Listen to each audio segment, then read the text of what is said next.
to another Vlogcast. I am Lindsay. I'm Ray. And we decided to bring you guys another video, I guess, of our thoughts about things that have been going on. And this week has been really, really sad. Yeah. We've had, 5 celebrity deaths in a week? George Romero, Martin Landau, Landau, John Hurd, Chester Bennington, and... the Doctor Who companion from the Troughton era. So, yeah. We just want to say that our hearts go out to everyone's families. Yes, they were old or, troubled and whatnot, but, if you're suffering from suicide or you just want to talk to somebody, please go get help. Yeah. It's not worth it. I mean, things do get better. Yeah, I mean, and I can't... As much as I can advise on this, it's... My personal opinion on it is it's kind of taken the... Losing Chris Cornell and then, losing Chester Bennington. Yes, Linkin Park was quite overrated, but some of the music that they did was very... Well, it spoke to me. Back in 2000, when the Hybrid Theory came out, I was... dear Lord. Kind of obsessed with Linkin Park. Right. I saw them at Ozfest 2001, which was kind of awesome. I don't know how many times that I listened to My December and just contemplated, just offing myself and not doing it because their lyrics spoke to me. But anyways, we just want to encourage you, if you are feeling lonely, depressed, suicidal, homicidal, whatever, please, please, please get help. Part of the reason, this is mainly a gaming channel, but, on a serious note, if you, sometimes, if you just need an escape... Video games. Games are a great escape. They will take you away from the world that is, falling apart on you. Just boot up your game, be it violent or non-violent video game. I don't know about you, but when my weeks are shit shows, I love booting up a violent video game. Or, Which I took a complete opposite approach this week and just decided to pop into Animal Crossing. Yeah, right. That was weird, walking into the game room and seeing, just Ray walking around pulling weeds and picking fruit and stuff, because usually we've had a pretty stressful week, and she's used to coming in and seeing me running over people in Grand Theft Auto or something. Right. I'm used to him either shooting people in Fallout or Metro or some kind of shooter game, or he is mowing people down. So, speaking of Fallout or Metro, which one's your favorite? It's hard to compare the two because one's more RPG based, where more is just more of your pure shooter.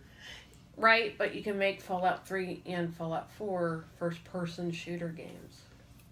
Yeah, you'll die. No, I mean, based on story. They're both set in apocalypse. Post-apocalyptic. Nuclear war, or nuclear... Fallout takes the more fun spin on it, though. Right. Whereas Metro has the more dystopian... Fallout kind of has that way of poking... Would you shut up, you whore? Our cat.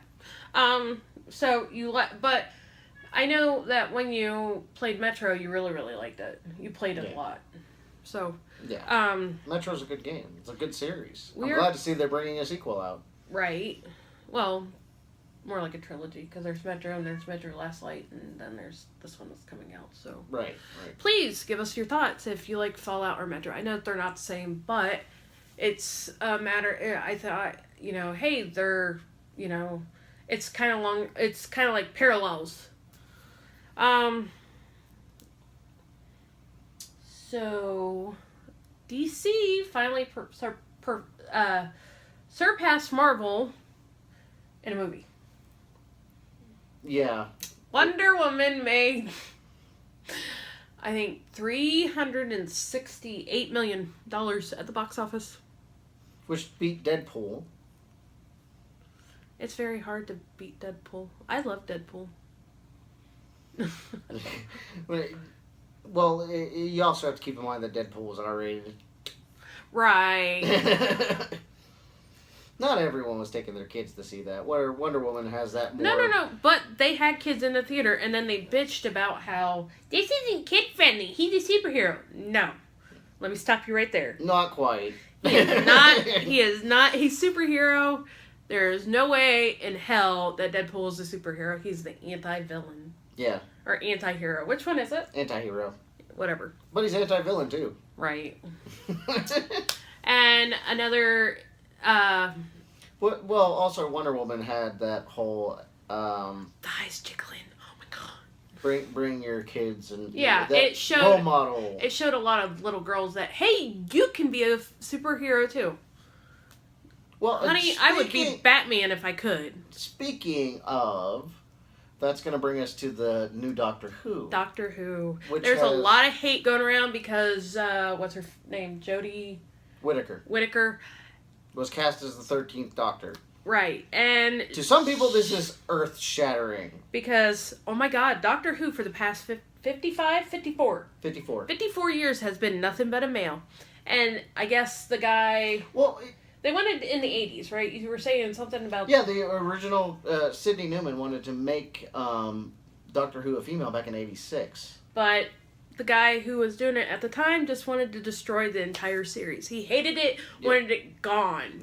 Michael Grade is a whole different topic. Yeah, we won't get into that now, but... That's going to start a tirade. So, a UK rag went and found every nude scene that Jodie Whittaker had done, a nude photo shoot, every nude scantily clad or whatever. She was showing skin. They freaking got a picture of it. And they posted it all online. Had she been a male, wouldn't have happened. I don't know. Matt Smith was kind of bandied around. Good Lord. Matt Smith. You remember that because I just don't want to see the whole taking it back to the sex symbol thing. I'm hoping that they use her script if they do that and transcend it. They tried to do that with Christopher Eccleston. What? It did not work. The whole sex symbol thing.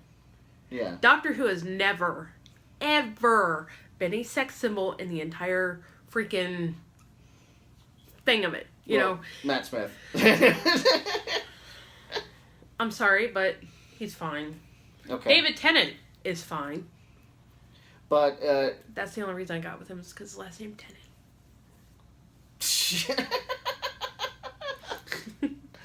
Anyways. But I kind of seen this coming when they cast Missy.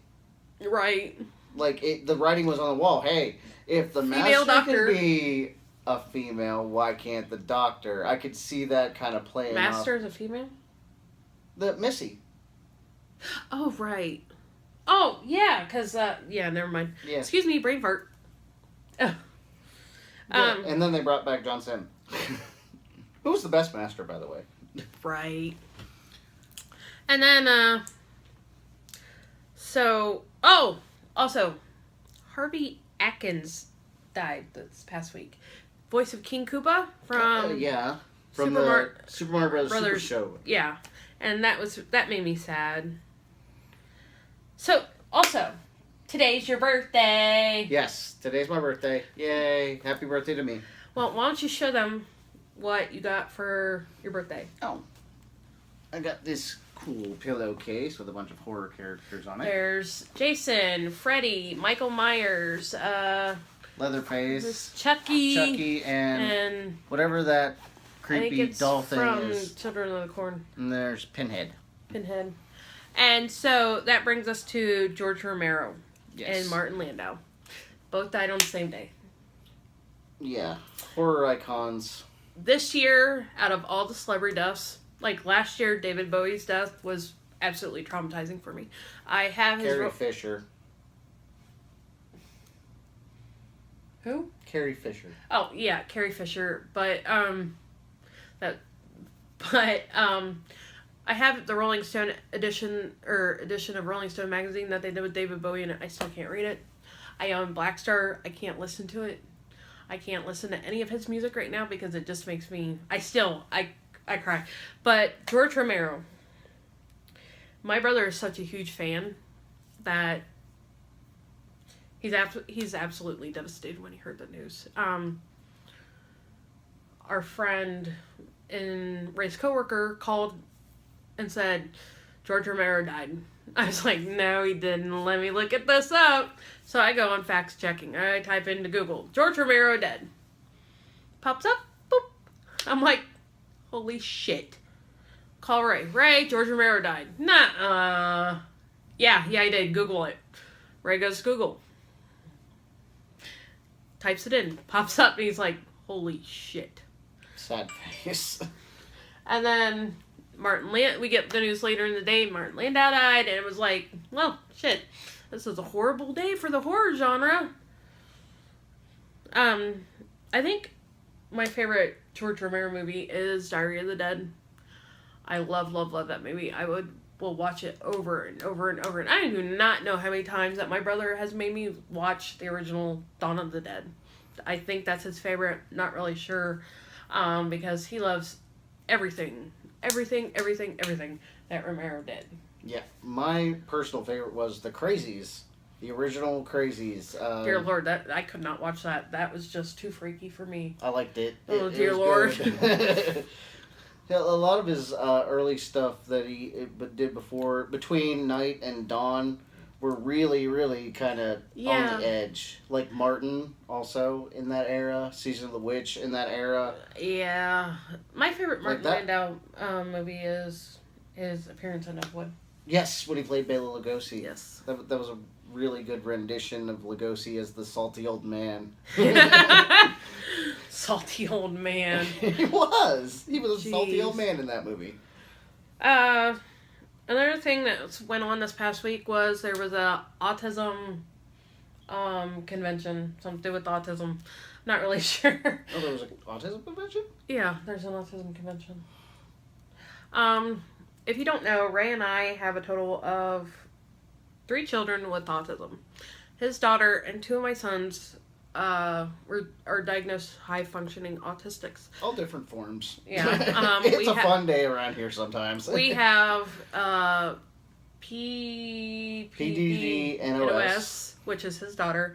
And then my son is a high-functioning autistic. That's what he's just that. HFA.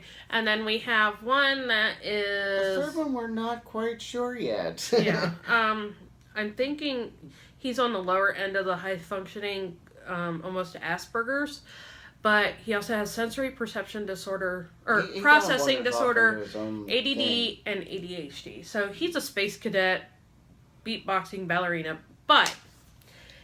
He does make awesome noise. He does make awesome sounds when he does that. Yeah, he'll be standing in a circle, spinning around, beatboxing and humming the Imperial March, and you're just like, God, I would love to be where you are right now. Because you totally checked out. Sometimes I wish I could just totally check out. Back in April, Sesame Street debuted an autistic Muppet named Julia. And I have a friend who has an autistic son, and she was real secretive and said, kept doing, my word of the day is play. And we kept going, what the heck? So finally when they announced that there was going to be an autistic Muppet, she finally got to say, hey, I'm going to be the voice and the puppeteer of Julia on Sesame Street. Her name is Stacy Gordon.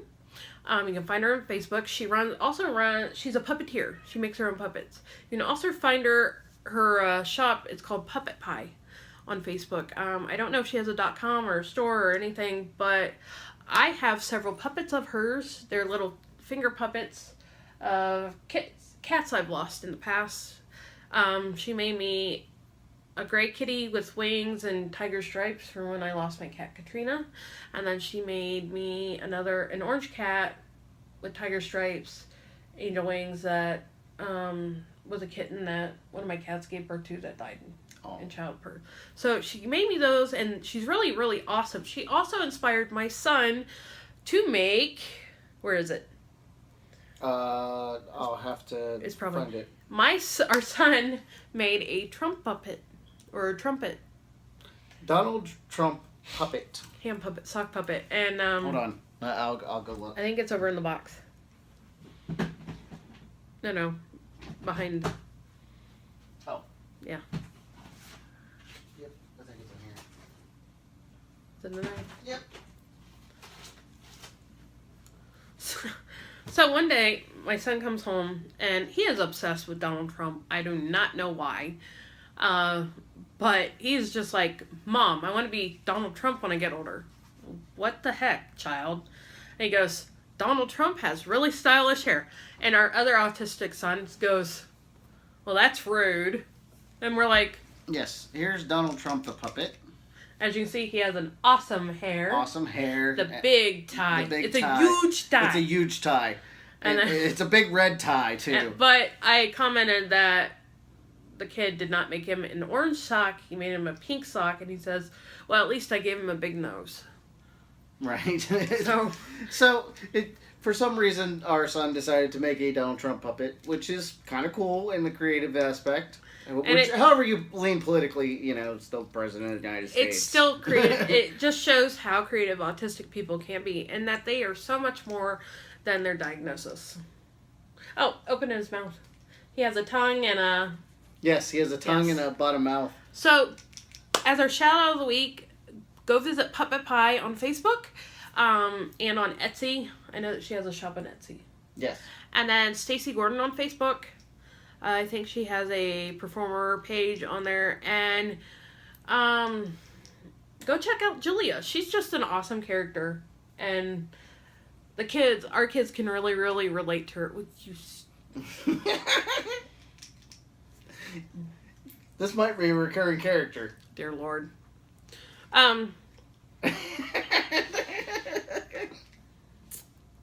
This is what happens when you give me a sock puppet.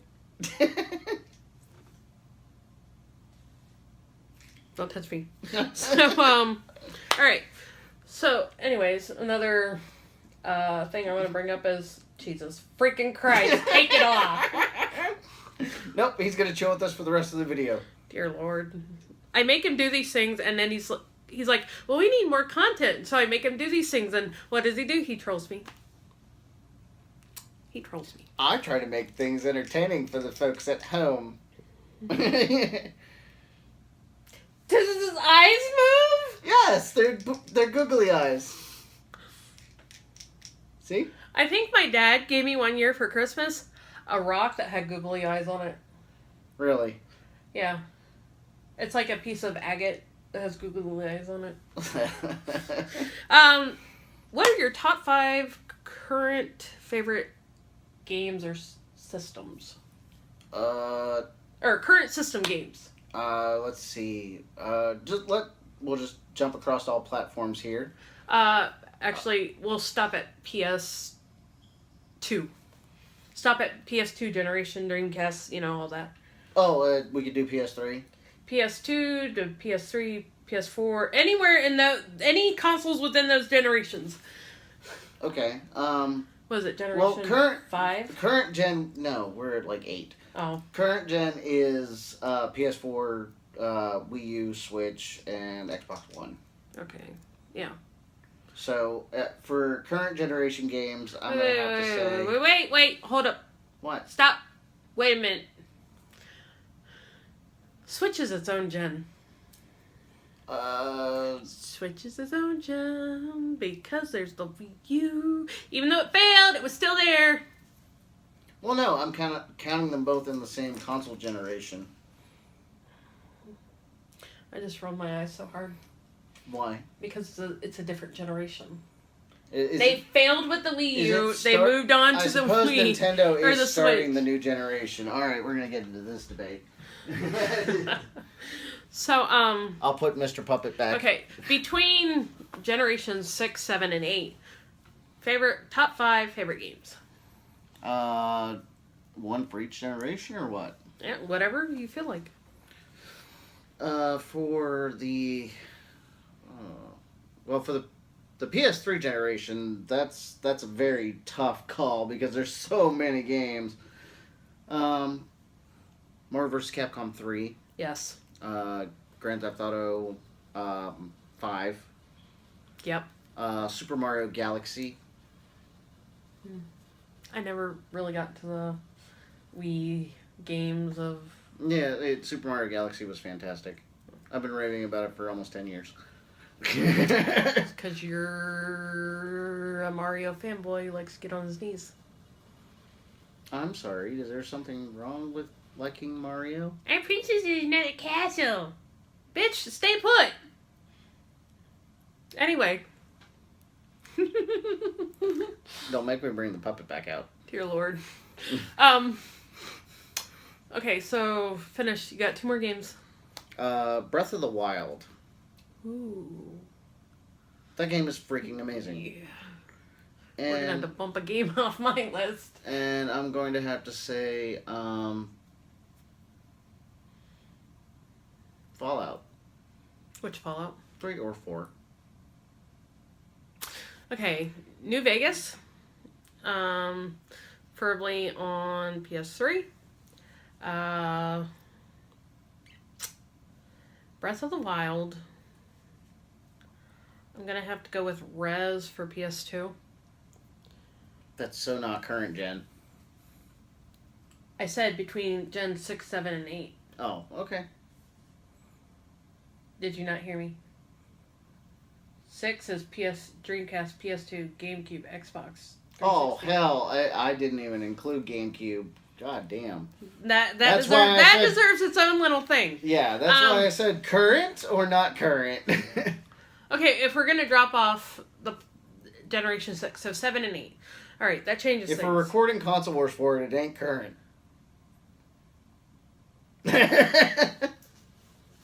If I hit him, nobody can say anything.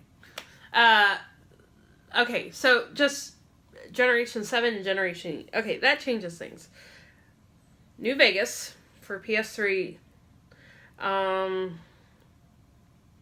Breath of the Wild. Ooh. Bayonetta 2. Bayonetta 2? Yes. Okay. Bayonetta 2. I really, really like Bayonetta. And Bayonetta 2. I'm gonna have to go with Dragon's Age Inquisition. How many is that? 4? 1 more. Jeez. Honorable mention, Lollipop Chainsaw. Dear Lord. I love that game. I want to say either Borderlands or... What about Saints Row? Saints Row. That's I was thinking. Either of those two. I mean, I like the quirkiness of Saints Row, but I also like the quirkiness of Borderlands too. It's a shooter. It's not your... I like Claptrap. So, since we are going to do Game Boy, we're going to do GameCube with the Game Boy reader thing. The Game Boy Player for Game the Boy GameCube. Player, that's what it's called. We're trying to select some Game Boy Advance games to cover on that, and I need it to be kind of a short list. Yeah, so we need your guys' favorite Game Boy Advance games, because we're going to try to get a hold of Pokemon. We're thinking about doing a Harvest Moon. I'm definitely going to try and get Pokemon Ruby. That's a non-cuttable. Because we can get Jirachi! Yes. And I loved Pokemon Ruby. I love Jirachi.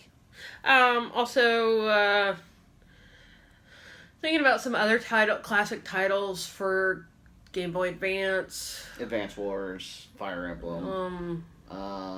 Luke would kill you. Golden Sun. Golden Sun was fantastic. Right. So if you guys can help us Castlevania. out, leave your favorite Game Boy Advance games down at the bottom in the comments or message us. That would be awesome. Alright, well, we're going to wrap up this Vcast today and hopefully get some feedback from you guys. And we hope you guys enjoy these things. Pretty soon we should be coming out with something a little different. Yeah. Retro review or something. Maybe if I can get him to actually get off his butt and record something. 9 hours of Dreamcast. All I have to say. By the way, the Dreamcast Console Wars of the Past is 9 freaking hours long. That's after he cut it. Before he cut it was like more like 13. It's ridiculous. So that being said, with console wars, since we're approaching some of our favorite systems for console wars, meaning generation 6, 7, and 8. They're going to be a lot longer. Yeah. That and the games are a lot easier to come by. Like, I wanted to expand for our upcoming TurboGrafx one, but then I went and looked at the new eBay prices. No, sir. I like living in a house. I don't need to live in a cardboard box. Yeah, I don't want to have to sell my car. So, with that being said, we bid you farewell. Bye.